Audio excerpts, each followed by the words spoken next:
If you've ever looked at your teenager and thought to yourself, when did high school get this intense? This episode is for you. Welcome back to This Is Now, Parenting Teens Today. I'm Tiffany Doege, President and CEO of Children's Harbor.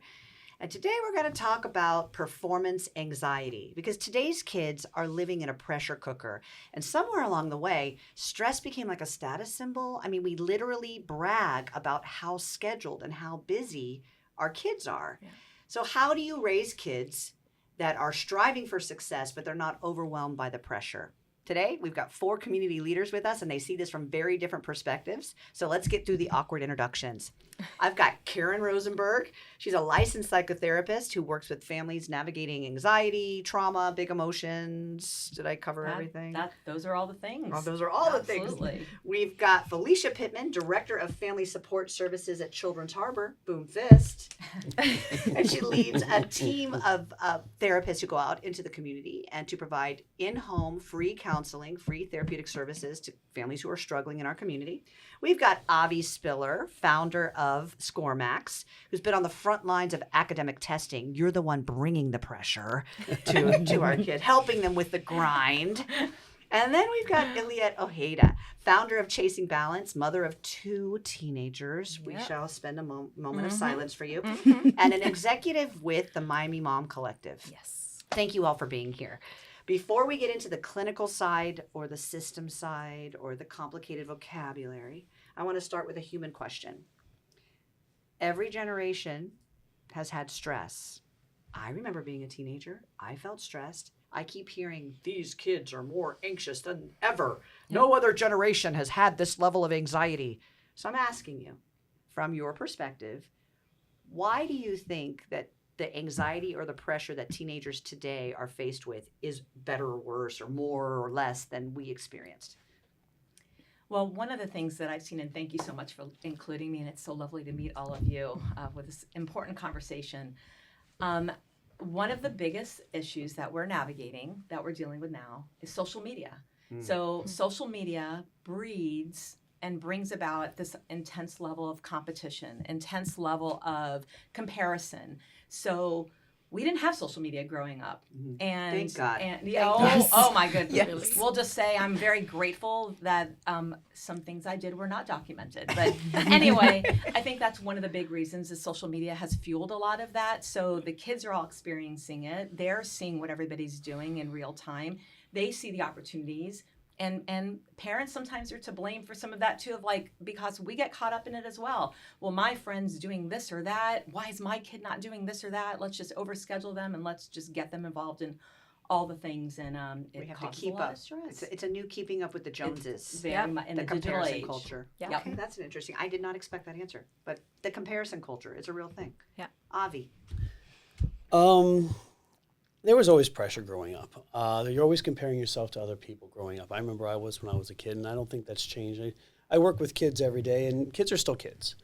I think maybe one of the bigger differences, say, from our generation to this generation is, our kids and when we were kids, we just went outside and played, and we fell, and we got hurt, and, we played sports, and we lost, and, and I think that's we didn't get a trophy for trying. Yeah, and that's the point I was about to make is the fact that, we learned how to fail and we learned how to lose.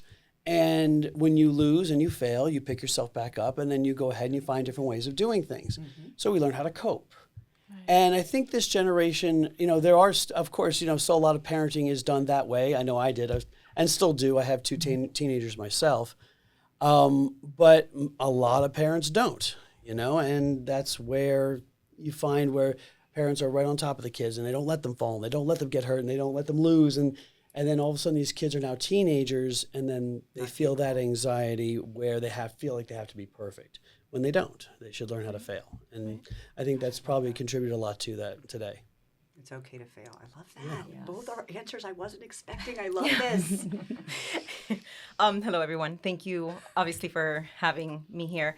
So I was actually going in the direction of also social media, the standards, and of course, comparison. I think from my aspect of being a mom, being a mentor for teenagers, one, the standards are higher. And I'll say this, I'm going to challenge a kind of like a rebellious thought here of, I think sometimes parenting and us trying to meet our standards is sometimes implemented to our kids. And I'll say this. Agree. Yeah, absolutely. I say this. I'm a parent of two teenagers. They're both athletes, and the standard amongst even within teams, Travel team athletes or like school athletes, like headed to college athletes. so yeah, much. it that standard has changed. I feel because one, it's about inclusivity and wanting to be a part of a lot of things because being multifaceted is what is promoted. If you're Hispanic, you're throwing in the hustle culture, and that is promoted as well-being, which if it's not balanced correctly, it's definitely not well-being. But I would say generally, as far as pressure is concerned, I would probably say as a parent, just the standards we give to them, what it is expected of them, the not letting them fail. I'm corporate to that as well because you're like, do they need to struggle? And in honesty, they do in order to learn 100%. Really do. 100%. So, fee. I think that social media is the biggest contributor because everything that they do is either graded, measured, posted, and it becomes this reel that's playing in their head even when they're not looking at reels on their phone, you know? And when they do have those one failures, it feels catastrophic. It's like, how do I bounce back from that? Because a lot of times the failures get posted maybe by other people, by those people who, you know, kind of don't like them or stuff like that. And so for teenagers, the comparison, they're constantly comparing, and then it's either am I succeeded or am I failing? There's no in between for them. And even their posts are graded because they actually the analytics. How many are likes There's did I analytics, get? yeah. How many How many viewers comments? did I have? yeah, there's Correct. validation and instant gratification, which we're used to, right? There's Correct. validation for even the things they shouldn't have validation for. 100%. Absolutely. So if it 100%. gets Even you if it's know, not asked, basically. yes, Yeah. yes. So what if we're going to qualify or define performance anxiety clinically? What is performance anxiety? What does it look like in a teenager? But those are two questions. I know. Answer what you want. It's definitely the fear of not meeting expectations. It's setting unrealistic expectations. That's so often that's what it's about. If I have to hold myself to the standard, this unachievable standard, I'm going to have anxiety about whatever that is going to look like. Like, you know, if I have a client right now, literally she's in middle school, and the reason she's coming in, her parents are like, we don't care. We're not the one. You have to get a B. You get a C, great. Right. She has straight A's, must be all the time. It is all self-imposed. So she is constantly dealing with this level of, I'm not doing good enough based on what I feel I should be doing. And so it's really that. It causes that the stress and that anxiety around unrealistic expectations. Right. And I think for teens, there's so much of if I mess up, I'm going to lose. Like I'll lose this opportunity. I'll lose this love. I'll lose this chance to do something, you know, and And they don't know how to lose because we never let them lose. Exactly. We never let them, Right. Bobby goes, Trophy. that's what I said. We're there done is now. that ability. The podcast is over. We've already said all the things that we need to say. And also their environment too. I feel like depending on what school you are, the standards are different. So your community matters. You know, that performance, especially if you're in a rigorous academic school where everyone around you already knows in 9th grade what they want to be when they grow up. And I have my daughter that's like, They're already dual enrolled. maybe I want to, AP, and the they're expectation doing of the all that. AP enrollment, the dual enroll, all of that. And you're like, wait, you don't have to do that. Like, I want you to go to the pep rally. I want you to go do the sports. Like, you don't need Go to to the do that. movies with your friends Right. on Friday. Just hang out, chill. Do what you love or figure out what you love to do, which is another empty. And one of the challenges I was going to say about what you're saying, the movies are going, if they are in sports, they're student athletes and they're traveling. I have a lot of clients that are student athletes. They're going to tournaments all the time. Yeah. Yes. There's tournaments on weekends where normally it's a break from school. They can't even do the We did what we did growing up. we because did the they're- travel team episode. Yep. Yeah. And Oh, one you of did. the guests actually said, well, if you want to be on a travel team, that's you are making the choice that you're not going to do those things. And it was like so black and white. It was just like, oh, well, I mean, they're not going to go to the movies. They're going to have to find time to sleep. Of course. I did it. I had to find time to sleep. I'm like, you were 16. Yeah. And when are they doing their homework then? They're up until Yeah. 1 a.m. That was discussed as well. And Yes. apparently that's normal in that culture. Yeah. that It is the 100% family's making culture. the choice. We I mean, as a home, we eat dinner at 9:30 because they have workouts, which is about an hour and a half, and then practice for 2 or 3 hours. So normal in my home It's is 9:30. Is 9:30. You need to move to Spain. It's normal there too. Siesta. Where's the It's normal in my siesta? house. Avi, I see that he keeps trying. No, that's okay. There was a couple of points that were really being made that were interesting. You were talking about how these students see their friends and said, "Oh yeah, I'm on all these in these clubs this is exactly where I'm going to college and this is what I'm going to be." And the actual thing is, you talk to those kids, 4 or 5 years later, and they're like, "Oh yeah, I actually ended up changing. I didn't actually do that. I ended up being here." So the reality of it is, the kids don't really know what they're doing and they don't know where they're going. So, kids have to realize that. Nobody really knows. They think and by the way, that's been even when we were younger. That hasn't changed. That's always been that way. So the reality is it's actually good to be just figuring it out. That's actually a good thing. That's not a bad thing. And when it comes to like sports and travel sports, I'm my son, he plays football. We've had Which this football, flag or tackle? tackle, and he's very good at it, and he loves it. And I didn't want him to play, but I ended up giving in.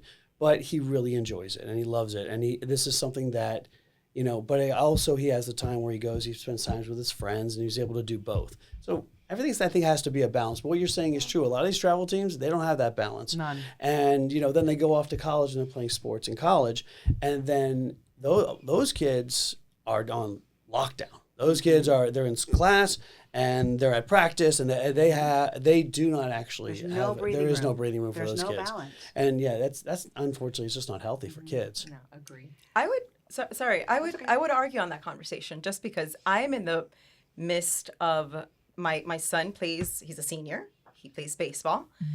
They do travel baseball. He also plays for school.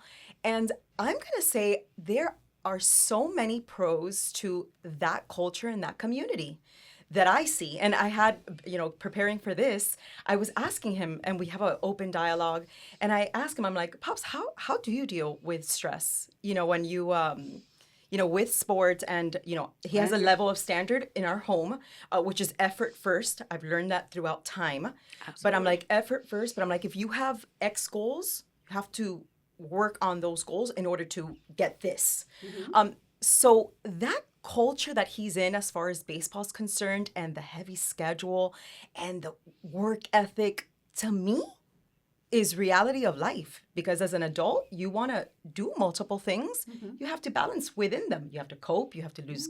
That's a life skill. So I actually don't see it as a negative. I am so proud to see my kids struggle in that aspect. And see them in that culture that they are driving towards the same thing. And they're not just in their room playing video games for 7 hours a 100%. day. Okay, well 100%. now I'm going to just combine what both you just said. Yeah. Okay. It's a culture. Yeah. He's with other players. Yeah. He's with other teammates. He's with other friends. They're working together. Yeah. Okay, now you're talking about something else. Now you're talking about actually, the kids are actually still able to be spending that social time together, working together, playing together. A lot of these kids are sometimes, I have to get straight A's and they have to be studying all the time. And, that's a totally different thing. What you're talking about sounds a lot healthier. Right. Because the socialization is still happening and the kids are working together. And if they're really enjoying it and working together, that's absolutely a positive thing. So it really just depends upon the situation the kids are in. Honestly, I believe so. And it sounds like your child finds motivation in that he's motivated by the things that he's doing. Yeah. But for so many kids and teens, it's not the motivation. They're drained. It's taking the energy from them versus being motivated by it. I think that makes a big difference. And one thing I was going to add to that is in terms of the anxiety that comes with that, there are kids that back to that comparison, they see what's going on with all of their friends, whatever Yes. their sport or performance or dance. I was a dance mom and a music band mom. Sorry to my daughter, I just admitted that out loud. But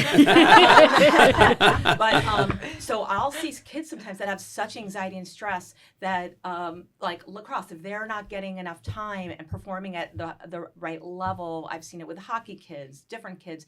The anxiety that's bringing for them is so intense. One of the things I do is hypnotherapy, and I can help with some of that sports psychology mindset of they do great all the time. They're great at practice. If they're out for something else in front of the coach, they just are tanking. So they feel the pressure with the school stuff, and then they feel the pressure performing Right. in front of the athletic director or the coach or these kinds of things. And then if they don't do well, they're not going to get the play time, volleyball time. They're not going to get that play time. So it's causing panic attacks. It's causing all of these things for kids that are well-rounded. What we're trying to promote is these well-rounded kids. So let's camp out there. Okay. Because what is the difference between a motivated teen and a kid who's quietly unraveling? Like when you are dealing with real performance anxiety, because what you described is not performance anxiety in your children. Right. What does real performance anxiety look like in a teenager? So How do I know if my kid's got a problem? right. So depending on the kid, hopefully the most important thing is you're communicating with your kid, right? That you're checking in with them like, hey, we're kind of in the thick of things now, the school year. It's not just that beginning of the school year. We're kind of in the things are ramped up now. Checking in, communicating, how are you? Talking to them on the car ride, keeping those lines of communications open, like you were saying, it's so important to talk. But what will you see? Sometimes you see the somatic reactions, the stomach aches, the migraines, our body and our minds, they are connected. So when you start seeing some of those things happening, sleep is a People do not, I call it normal people, but I shouldn't say that.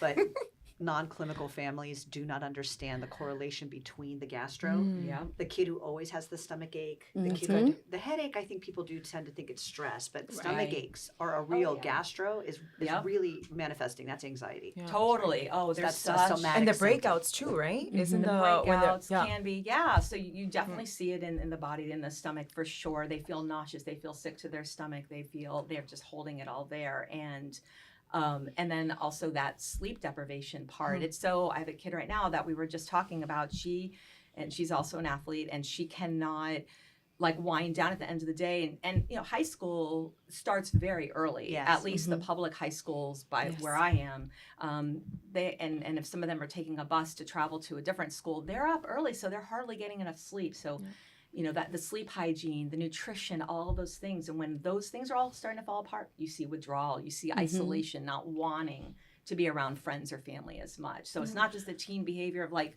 retreating and like just watching YouTube. They could actually be withdrawing. Right. Yeah. And it can look like that procrastination and that burnout and like, why isn't he getting out of bed? Why isn't he doing anything? He's afraid to fail, so he's not even going to start.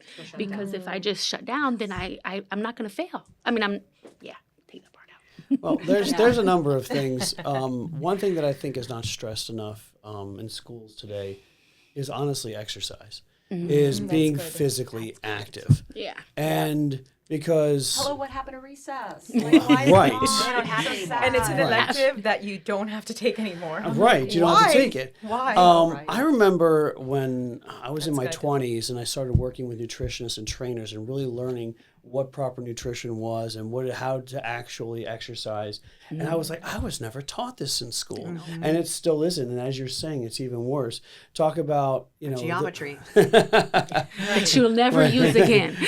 But the thing is that, We're trying to teach it as a mom. and I tell my students, healthy body, healthy mind. When you're exercising, you're releasing all those great little hormones and enzymes that make you feel good, look good, and so you'll actually will reduce stress. Yeah. So and it's just it's one of those things that's just not stressed enough. It really needs to be. And I keep thinking about, I kind of put this on myself, I guess, because I'm here for the role of mom.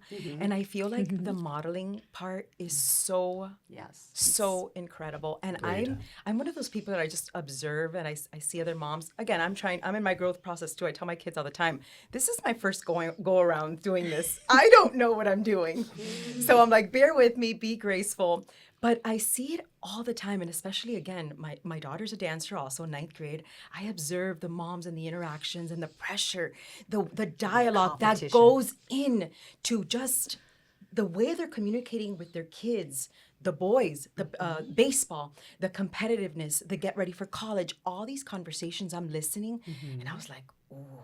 And I To could your go, point, I could I go think wrong, what right? you were saying is the parents oftentimes they want the bragging rights. Maybe they're going yes. whatever their experience was Ego, growing up, whatever ego, they yes. didn't get. They want the bragging rights. They want to take that video of their kid doing whatever thing on the field, or they want to say, my kid got into the special summer program. That's a pre-college to get into the Ivy League. They want it for them. Yeah. And that's just not That's healthy. so true. That's That's just so not true. healthy. So when your kid is, did No, I was gonna say like those parents should focus more on like my boys are my workout partners, you know, and so and I love that, and so you know parents should stress on being able to share things with their kids instead of having it as some sort of competition. Yeah. And to piggyback on that, and that's where I was headed when you said the workout part, is the modeling. I think when we take care of ourselves as parents, working out, showing them that that is part of our balanced life, or that whole progress of how we're growing as parents, as adults, as human beings, as community people. They're observing what a regular behavior should look like, the way we cope with anxiety, the way we strategize when we're stressed. If we're open about when we are feeling stressed, how are we dealing with that? I feel like they're watching that regardless of age. And giving them the option, because I love the concept of workout buddy. Yes. When it's Love in that. a healthy way. When it's not healthy is the expectation. You want to do well with that, and you're going to your practices. We're going to do training, you and I together, 3 days a week at 5:30 in the morning, and I expect that from you as the parent. Like that's where it's not healthy, and then all you're doing is just making your kid resent you or feel that added Yes. pressure and stress on top of it. I Seeing love that. I have a friend, a mutual friend actually, and she golfs with her kid. And I love that he learned to golf. They golf as a foursome regularly. Yeah. And when he grows up, he's still going to be her golfing buddy. Mhm. And I I think love that is that. so special that they develop that love together, and no one will ever be able to take that away Yeah. from them. It's part of their actual familial culture. Yeah. On yeah, Saturdays we golf. I just think that is so neat. I feel the same, like when you said about your son. I work out with my son and we do like CrossFit together. I work out with my daughter, and to me, like while I'm working out, I get like so emotional because I'm like, wow, I get to do this, Or even when we go to like pop-up events, and my daughter will come with me, and she just gets to see how the way the community of health and well-being works. And it's like, we get to do this, I tell them, like, we get to do and this we together. get to, not we have to. Of course, that's what I'm saying. We get love to that. do We this. get to. What Yeah. an honor and privilege. Yeah. Beautiful Yeah. modeling. I know we're talking as parents here, but also as an educator. No, but I've been an educator. It's my 26th year as an educator, and I know when I'm working with my students, a lot of times I'll say, okay, and even in the classroom setting, a student will make a mistake. I said, okay, let's take a look at this mistake because it's a great one to learn from. And my student, I get a lot of looks like, what? Like that's okay? I'm like, no, this is a safe, and I have to remind students, this is a safe space. We want to make these mistakes. And let's learn from this one. And this is why this mistake happens. And this is how to fix it. And this is how to get it right the next time and understand it. And students are like, okay, yeah. And then all of a sudden, students are more open to share. And like, okay, yeah. And then another mistake happened. Oh, I said, okay, there's another really good one. And it really is very interesting to see in the beginning when I'm working with students how reluctant they are to admit a mistake. But then when I say how good it is and how we can learn from it and we can grow from it, then all of a sudden these students are like, wow, I can do. I'm allowed. They feel very empowered because they're allowed to do it. And it's honestly, it's for me as an educator, it's kind of a thrill to see these kids like really excited and open up and be able to grow that way. Yeah. But it also shows where maybe they didn't feel like they were allowed, and it wasn't okay. You're showing them that grade or that mistake doesn't define them. That's No, not it their does not. identity. So Exactly. Like it's so much about identity that they feel they have to, whatever that is. So the mistake, it is all we learn through the growth. The gift is in the struggle. Absolutely. The gift is in the Yes. struggle. We've all learned more from our failures than we have from our successes, honestly. 100%. So when it comes down to it, Totally. yeah. This leads me right into my next question, which is really based around my kids freaking out that they're going to fail. They're having panic attacks. Mom, you don't understand. I have to get an A, like the child you were describing. what should a parent say, not say, definitely not say. You know, I've heard parents say, you know, get over it. It's just the 10th grade. Like, Or, you know, Right. you're going to change your mind 10 times before you turn 25. Yeah. Like, what should you be doing to you should never say things like "you're fine," "stop it," "you're over exaggerating." Like Get you over have it. to validate how they feel, Suck it because up. feelings are real, even if you Toughen don't up. agree with those feelings, right? Calm down. Do you see how she tries to continue? She just ignores my. I like it. I'm used to She's it. got good Suck Suck it up, Buttercup, right? All right, go ahead. But I actually no. say that. I'm sorry. Yes, like Yes. absolutely that your feelings are valid. And how do I help you in those feelings, right? Being there with them, like he mentioned, being that it's okay to make a mistake. I'm your safe space when you make that mistake. The world might tell you you have to be at this standard, but as a parent, I'm telling you it's okay that you make a mistake. Come back to me and let's figure out how we come back from that. And that's what a parent's primary job in teenage years has to be, that. Helping them with those panic attacks, like you were mentioning, if they start to get panicky, you feel that anxiety. Like there's some quick things that you can do. Definitely what you're saying, you know, don't just say, Don't say calm suck it up." down, suck it up. That's not a big deal. You have another test because they really feel this, but like to breath, like having your breath, this is our first day. This is our immediate reaction we've got. And we all have it. We're sitting here right now. We're breathing right now. But remind them that by taking that deep cleansing breath, whatever they're feeling, it's just going to bring it down, right? That heightens a level. So if they are feeling nervous about tests, they're feeling overwhelmed about everything on their plate. Let's come back to the now. Stay in the now. Just take a deep breath. Let's take a moment, regroup a bit. And that helps like dial that way back too. I have a thought. You know how some people criticize the whole soft parenting? I feel that sometimes Is like this considered soft parenting? Oh, I have a lot to opportunity. say about that. Gentle then. parenting. gentle Oh, yeah, I've parenting. heard that. Yeah, Gentle or parenting. Not Yeah. a fan. Yeah. Not a fan. yeah. So what's interesting is sometimes, and I go back to self-advocate for parents, right? We were not taught that way, and sometimes we would consider that like the whole toughen up. You know, what is this whole speech of giving them authority or giving them validation? What is that balance between the two?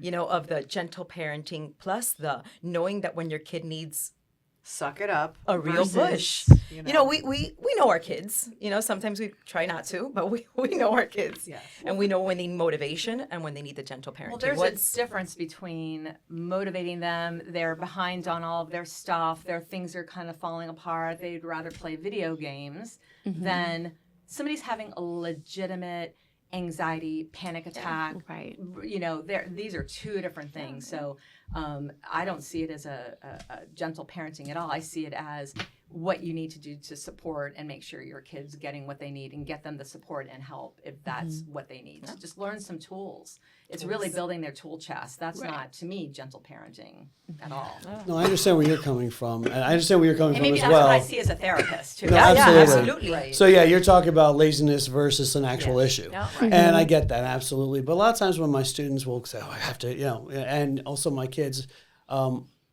that's when I rather have a conversation with them as opposed to at them, saying, "Okay, you have to get an A. Why? Why? Why do you have to get an A plus? Okay, and then they'll give you a reason. Okay, then from there, why does that have to happen? And then they'll give you some other reasons. Okay, from there, why does that have to happen? And let's see how deep their thought process goes. And now you're having a conversation with them, not at them. And so it's amazing what a kind of reaction you get from kids when you're actually talking with them instead of at them. And you get so much more from them. And then you're actually having a conversation instead of saying this is what you're supposed to do. Yeah. And kids react really, really well with that approach. Absolutely. And it's one of the reasons why my students, which again, I love working with kids. I really do. I like working with kids. I know I'm crazy. I'm 50 and I still love working with kids. Is that working with them to be successful is just honestly a thrill. And I found that doing so, I get so much more out of them. Absolutely. Yeah. Yeah, no, I agree with that too, for sure. And I think that reminder of when we're sometimes parents, you know, there's like different phases we go through as parents, directing guiding, being a consultant, right? Yes. Management. So are we directing them? Is that what's happening? Or do we need to be there to guide and consult? It's just a different way to Totally kind of different approach that. mindset. Yeah. What I see sometimes in the older teens, and when we get that 16, 17-year-old that only wants to play the video games, doesn't want to come out of bed, and the parents are like hard on them, like you have to do this.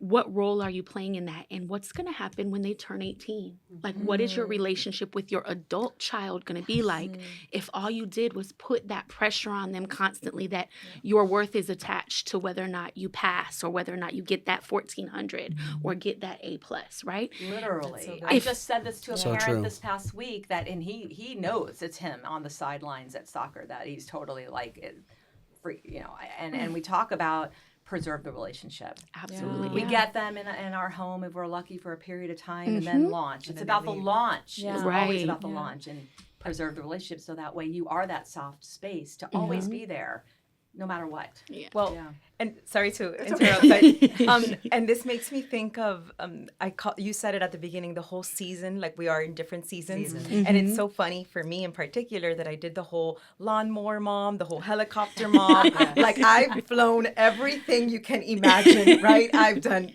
all of it. And it's so interesting. This year, at the beginning of the year, I usually do my vision board. And again, I have a little aspect of mom and who I want to be. And I put a lighthouse on there. And I'm going to send you a picture.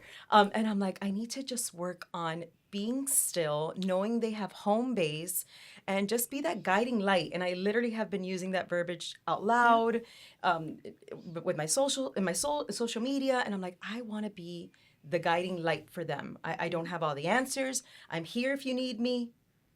Here's This is kind the of general direction. this is the general direction that I can probably steer you in based on what I know and experience and what my judgment is, which is not right sometimes.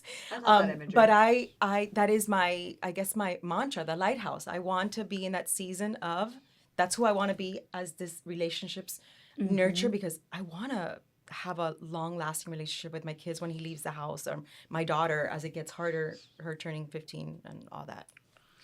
So I want to skip a question right now. I want to go into how do we reinforce to our children that our love is not based upon their performance.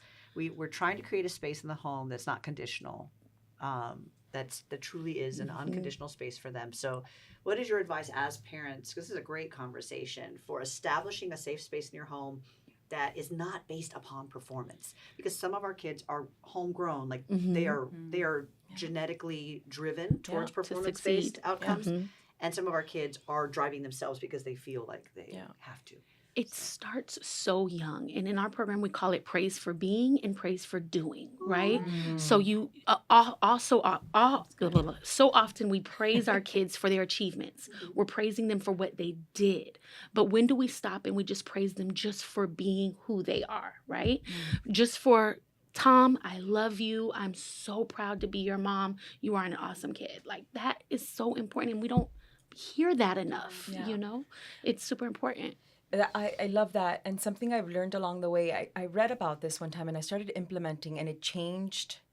I think it changed my relationship with my kids. And it was the whole inquisitive. I myself am an overachiever. Like, I want to excel, right? And that could translate to my kids and that expectation. But I know what I felt like in high school, not knowing what I wanted to be, who I was. I remember that, and I'm so empathetic to my relationship with my kids, although I'm still this whole overachiever person. So that strategy to me has even slowed me down as a woman and as a mom in just being inquisitive in conversations. And when they say something, I don't approach as, this is how I can solve. This is what I Not the expect. fixer. You didn't do your best. It's not even, I try not to even highlight the outcome. It was more about the process. How'd you feel about it? How was it? Did you feel great? And a quick, perfect example, we just did a college visit. It's our second one for baseball. And I have a million things. We went to a small school in Nashville. It's called Tribeca, right? Okay. We had already gone to another one that he really loved. I'm a mom. Remember, I'm thinking finance. I'm thinking all the things. He's thinking baseball, fun. Girls. That's it. And it's 70-30%. I think the ratio was 70-30, so Yeah. that goes that answer. But the whole thing is that conversation I practiced in my head. I was like, okay, Illiet, don't prescribe what you want him to say. You know, I'm like, just listen and just ask questions. How'd you feel while you were there? So important. And that just takes so much work, but I feel there's so much value in that. So yeah, that's my example. How did he feel? Of Which one did he like better?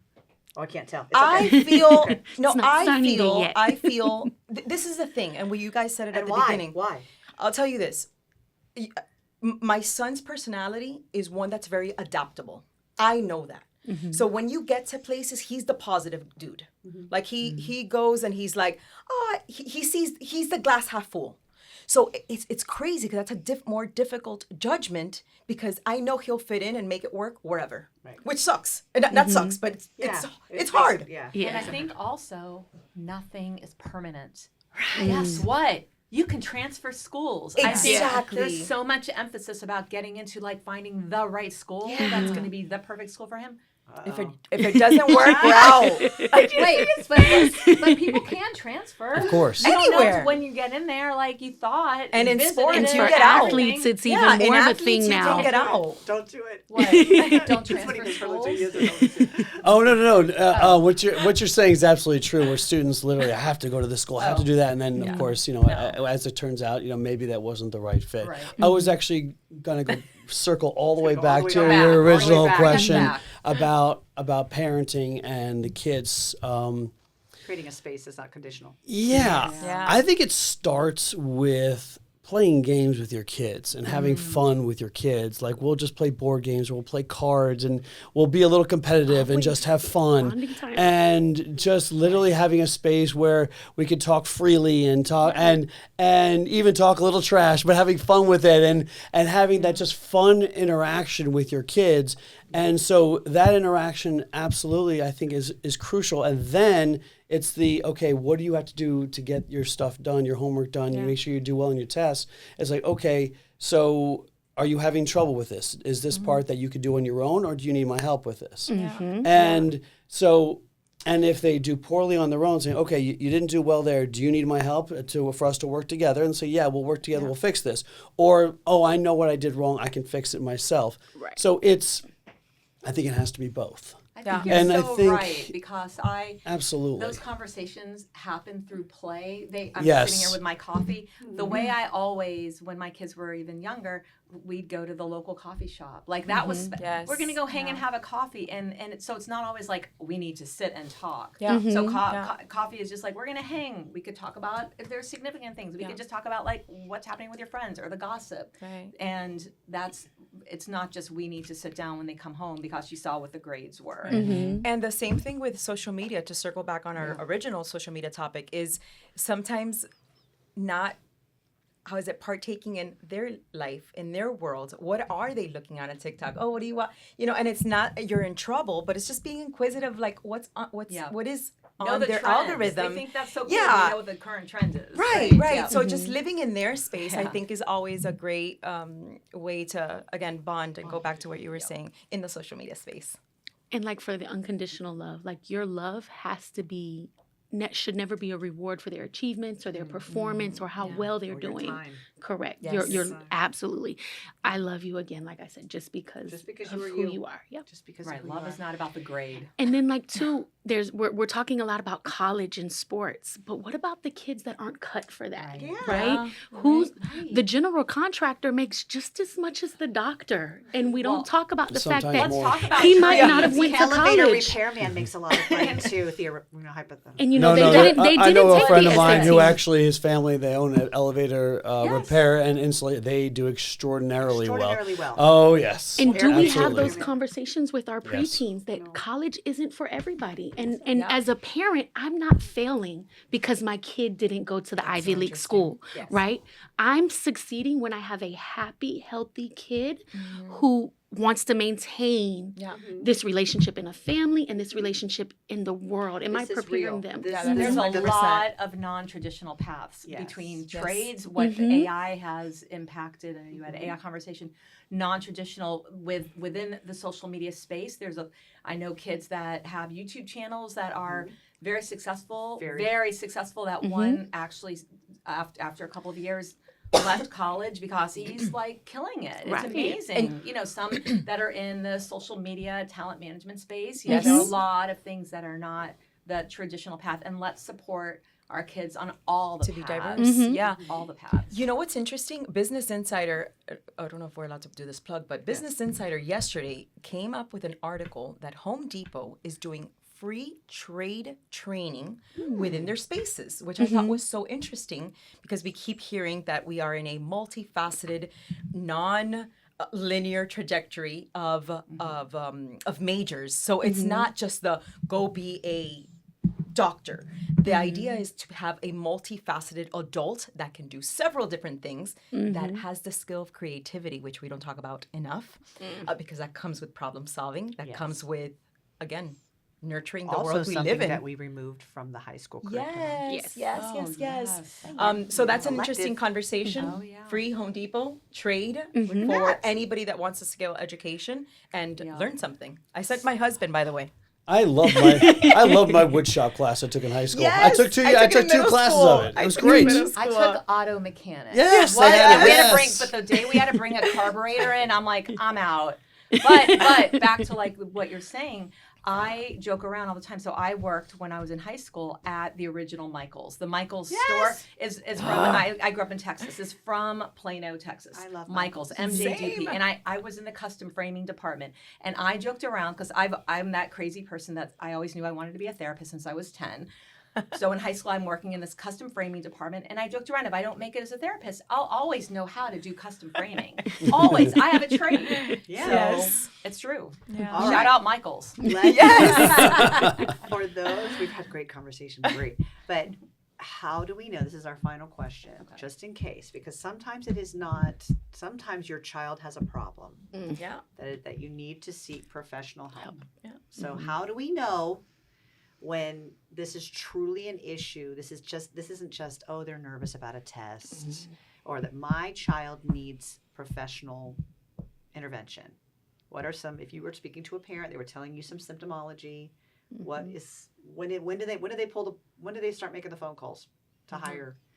Right. Sometimes those referrals come even from the schools. So I have some relationships with some of the private schools, and they're seeing it. The guidance counselor, having that connection with the guidance counselor can be really helpful. So if that, I may see somebody once a week, but they're at a school every single day. Are they not going to school? Are they starting to withdraw and avoid? Have their grades declined? Are they, like I was saying earlier, noticing if they're having sleep issues, the appetite issues? Are you seeing some of those things as well?